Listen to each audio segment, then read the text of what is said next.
It's the mid-90s, and front suspension is getting on its way. Rear suspension, on the other hand, well, they haven't quite sorted that out yet. We have many different designs, including one that uses both a one singular shock for the front and rear suspension by ProTech and Muddy Fox. Yeah, it's the same frame, just branded Muddy Fox, but one of the main designs that was popular was the URT, or Unified Rear Triangle. Unified Rear Triangle was defined by having all the drivetrain on the swing arm. Typically a triangle-shaped swing arm with the crank, the bottom bracket, the rear wheel, the derailleur, all the chain, everything on that one swing arm. Now, this works great when you're sitting down, really plush, really smooth. But when you stood up, the suspension hardly did anything at all. Some frames like Schwinn had a design called Sweet Spot, where if you stood in the right position it would move, but it still wouldn't move anywhere near as much as when you're sitting down. This made it very difficult, made the bike very unpredictable, particularly with setting up the shock and stuff like that as far as air pressure is concerned. So when you're sitting down, you need less pressure because it will move much more freely. When you're standing up, it will hardly move at all. But this design was very popular, and it went on for, in my personal opinion, way too long, as the 4-bar was already out. Suspension designs were already cracked by around 1998, 1997, and yet the URT carried on to around the mid-2000s. So let's go. Okay, so the first bike you see here is the Trek Y11. This is a carbon fibre monocoque front end with an aluminium rear swing arm.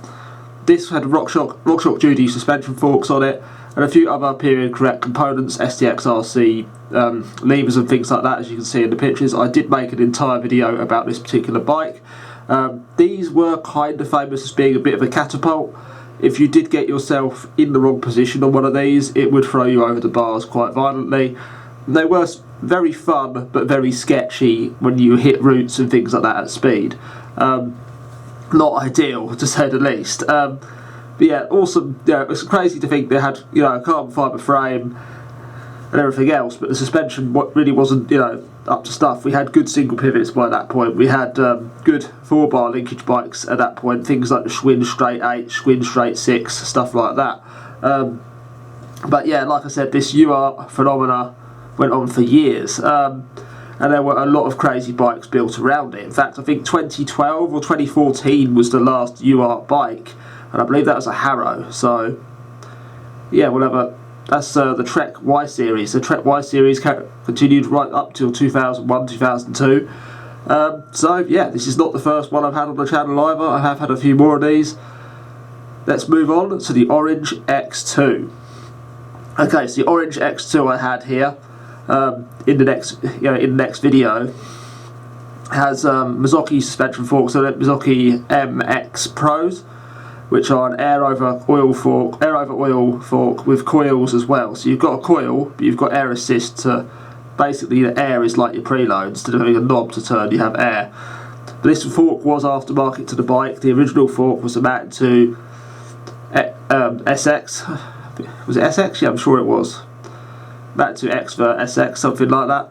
It was a coil fork, but it was completely trashed. The stanchions were really badly scored up, probably had no oil in it for the past decade from the previous owner. The Orange X2 also had the old SRAM, I think it was ESP 9.0 off the top of my head. Now, I do actually still have the Orange X2, it's at my mum's house, and I will be digging that out at some point and rebuilding it, so that will be a future video. Yeah, the Orange X2 did ride, despite the fact it's a URT. Yes, the rear suspension was technically pretty much useless apart from the comfort aspect. It was a very comfortable bike to ride, but it pretty much rode like a hardtail when you were standing up. But it did jump really well. Fantastic thing, great fun. With a longer fork on it, longer travel really did help it. Now, when I got the bike, it was cracked. I welded it and weld fabricator. It's not a problem. There was a vertical crack on the where the headset was inserted on the bottom. Was it the top? No, it was the top, wasn't the bottom. The bottom would be far worse. It's under a lot more stress. But basically, I drilled a hole, stopped the crack growing, and filled it with weld. So, and it still works totally fine to this day. Okay, Schwinn sweet spot frames. Now, this is an interesting thing to look at. Absolutely stunning to look at. Some awesome specs. It's even got hydraulic disc brakes. But it's a URT, and URTs do have their problems. That's why we're talking about this video. These were the sweet spot series, so you were supposed to stand in a certain position, keep your body position in a certain position in order for the suspension to work a bit better, and in order basically not to die horribly. No, all jokes aside though, it didn't work quite as well as more contemporary designs and even a single pivot, but it did pedal better than a single pivot, which was a big thing. You know, for the URT, we didn't have advanced shocks back then. There weren't like platform dampers or anything like that, and a lot of them didn't even have like a lockout on the rear shock, so the rear shock was, you know, active all the time. With the URT, you could have that shock, so as soon as you stood up, you could pedal out the saddle to climb up a steep hill or whatever, and you know it would work depending on your position. You could pedal the thing much better than a single pivot. Of course, today, and even, you know, a couple of years later, they had more advanced shocks, like, you know, the Fox RP23 and Mountain 2's SPV, or stable platform valve, which basically eliminated the problem of pedal bob on a single pivot design, which is why things like, you know, orange bikes were so successful, especially in the downhill scene with the orange 222, 224 Patriot, and, you know, the like. So that was just because of rear shock advancements, but they, you know, before the advanced rear shocks, they tried to get around the problem of pedal bob with the actual suspension design itself, and you can kind of see why. But URT was just many of them. But as this is a video of URT bikes, we might as well go for some of the ones that look the coolest, and Schwinn certainly was that. I mean, not all of Schwinn's bikes were the sweet spot design. They come out with bikes like the 4-banger, Straight 6 and Straight 8, which were not a URT, a unified rear triangle. But yeah, this is the homegrown all-mountain LXT. It's got the old RockShox, I believe they're Judy DHOs or Judy XLs on there. It's got the, I'm not sure what crankset that is, I think it's probably Shimano XTR or something like XT at least. That's going to be XTR. This is the top of the range model.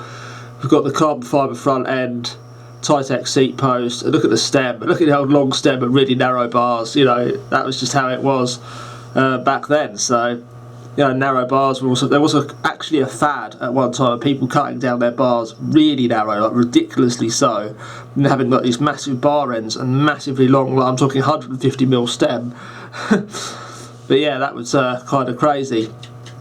Yeah, so the Schwinn sweet spot, pretty cool looking bike. Right, another weird one, I believe it's pronounced KLINE. These were kind of a really cult retro bike. These are, you know, these have a bit of a following to them, including the KLINE Pulse as well. But we're talking about the URT, KLINE Mantra Pro and KLINE Ordrit Altitude. Yeah, some really strange bikes here. The Ordrit Altitude has no front suspension, but has a URT rear suspension, and I mean it's massive. It's literally just a huge triangle essentially attached to a piece of well, rounded off box section. It's custom form tubing, but you can sort of see the rectangle shape of it. So the triangle essentially attached to a rectangle, and the rectangle's got a smaller bit on the end for the shock pivot. Yeah, it's a pretty mad looking thing. They did paratrooper bikes later on that were a folding bike based on a similar sort of design, but obviously that's not, you know, not endorsed by KLINE at all. But yeah, a very strange bike from the 90s. I've not had a chance to ride one of these. I would like to have a go on one because they do have quite a bit of a following. So I mean, I expect both of these to ride in an interesting manner, so to speak. Especially the Mantra Pro. Mantra Pro seems like a far better idea. It's got front suspension and rear suspension, not just rear suspension. I mean, yeah, it just looks like death, as Pilgrim would say. It's, you know, but also the dream at the same time, maybe. But yeah, they're pretty cool bikes, these, you know. Worth a hell of a lot of money these days if you've got one kicking around. I've seen them on eBay relatively recently for, you know, £1,000 plus for a one that's not in very good condition. So yeah, these are pretty cool. Well, that concludes part 1, folks. To see part 2, don't forget to like and subscribe. And yeah, if I get enough interest in this one, I will do another one. Right, thank you for watching.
Okay, so Schwinn sweet spot frames we talked about earlier.